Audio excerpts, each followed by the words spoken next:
பேச மாட்டேன்.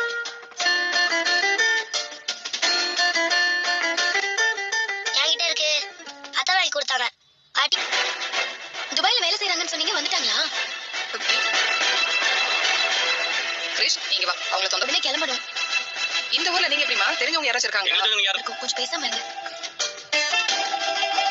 போயிட்டாங்க. நீங்க கூட பாத்திருப்பீங்களே, தாலி பிரிச்சு கோக்கும்போது வீட்டுக்கு வந்தீங்கல்ல. தெரியாம தான் ஊர் ஃபுல்லா சுத்திட்டு இருக்கோமா. ஆனா சென்னையில இருந்து இங்க எதுக்கு தேடி வந்தீங்க? விசாரிச்சாங்களா? அவங்க பேரு ரோஹிணிமா. அப்படி எதுவும் தெரியல முத்து.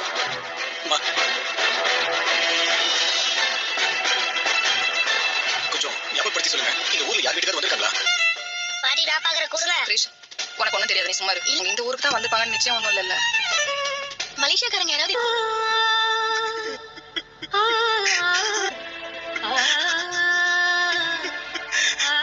அவகிட்ட போய் சொல்லி இருக்க கூடாது.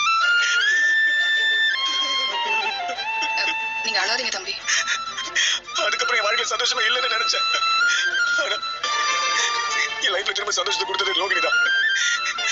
அவங்களை விட என் மேல அதிகமா கேர் எடுத்துக்கிட்டது என் ரோகிணி தான். பாட்டி வேலை போச்சு.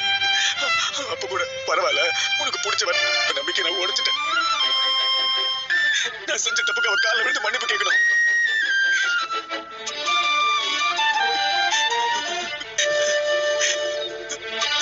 அவ எங்க இருந்தாலும் அவளை நான் தேடி போவேன். அழாதீங்க அங்கிள். அழாதீங்க. இவன் அப்படியே உட்கார்ந்து அழுகுறான். இதெல்லாம் உண்மை. கண்டிப்பா உங்களை தேடி வருவாங்க. இப்ப உங்க பொண்டாட்டிக்கும் அவங்க உங்களை தேடி வருவாங்க. நீங்க நம்பிக்கையோட இருங்க. சரி, நீங்களும் அவங்களை தேடணும்ல, கிடைச்சிருவாங்க, பயப்படாதீங்க. நீங்க தைரியமா போங்க தம்பி. சரி வாங்கடா போலாம். ஒருவேளை உங்களுக்கு ஏதாவது தகவல் கிடைச்சா உடனே எனக்கு ஃபோன் பண்ணி சொல்லுங்க. நீ சொன்னதை வச்சு மாப்பிள்ள தான் ஏதோ தப்பு பண்ணிருக்காருன்னு நினைச்சேன். பாவம், அந்த மனுஷன் தங்கம் காட்டுறேன்னு நினைச்சாலும் பரவாயில்ல. உனக்கு ஒரு நல்ல புருஷன் கிடைச்சிருக்காரு. அவர் கூட வாழ்றதை விட்டுட்டு இங்க அமைச்சு கொடுத்த வாழ்க்கை தான் தப்பா போச்சு.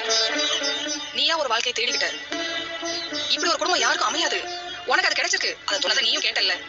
அவங்க அம்மாவுக்கு அடுத்து ஓ மேலதான் உயிரா இருக்கிறதா சொல்றாரு. அந்த பொறுப்போட நடந்துக்கோ. உன் மாமியாருக்கு அடுத்து அந்த குடும்பத்தை தாங்க வேண்டிய அது தெரியும் போது தெரியட்டும்.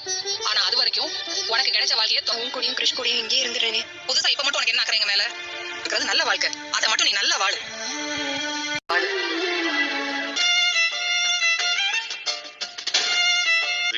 ஊர்ல ஒருத்தர் இல்ல. யாருக்குமே ரோஹிணி பத்தி எதுவும் தெரியல. அவங்க இல்லாம வரக்கூடாதுன்னு மாமா சொல்லுங்க. அவங்க ஃப்ரெண்ட் வீட்டுக்கு எங்கேயாவது போயிருப்பாங்களா? தேடி ஒண்ணும் ஆக போறது இல்ல. ஏய், அது எப்படி எல்லா பொண்ணுங்களும் உன்னோட உனக்கும் பொண்ணுக்கும் செட்டே அவளடா. பேசாம ஒண்டியா இருந்துரு. இதுக்கு மேல சாமியார தான் மீனா போடும்.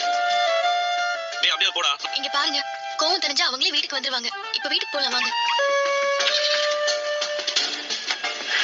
பாக்குறது தெரியலமா? இல்ல இல்லடா, நான் அழாதடா. நான் தான் சொல்றேன். அவளை தேடுது. இப்போ நம்ம ஊரா கார் எடுத்து சுத்திட்டு இருக்கேன். வருமானத்தை விட்டுட்டு டீசல் போட்டு இருக்கேன். சவாரி விட்டுட்டு கடைசி என்ன குத்து வந்துறாம இருக்குன்னு சுத்தி தெரிஞ்சா. அதான் அவங்க கல்ல மாட்டாம போயிட்டா. உனக்காக வந்த பாத்தியா? என்ன சொல்லுடா. இத்தனை வேலைக்கு போகாம எல்லாரும் மாதிரி பொண்டாட்டி காசு வாங்கி சுத்தி தெரிஞ்சிருக்கான்.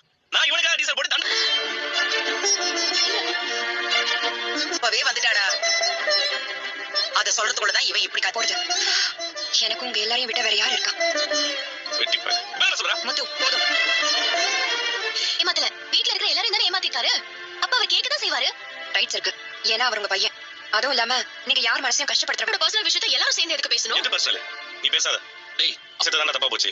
இங்க பாரு முத்து, இந்த வீட்ல மத்த எல்லாரும் நீ கேள்வி கேக்குறல. அதுல உங்களுக்கு என்ன நஷ்டம் வந்துச்சு? உங்க காசுல அவர் இருக்காரு. வீட்டு செலவுக்கு அவர் தானே காசு கொடுக்கறாரு. விஷயத்தை ஏன் முன்னாடியே சொல்லலன்னு கேட்டீங்கல்ல? இந்த விஷயம் தெரிஞ்சிருந்தா இவன் இப்படி சொல்லி இவன் இப்படி கலர் கலரா ரீல் சுத்துறானே. இவன் காதுல ஊசி வச்சு குத்துறா. நீங்க உலக்கையில ஒண்ணா குடும்பமா வாழணும்னு தான் நினைக்கிறோம். ஆனா அவர் மனோஜ் எப்படி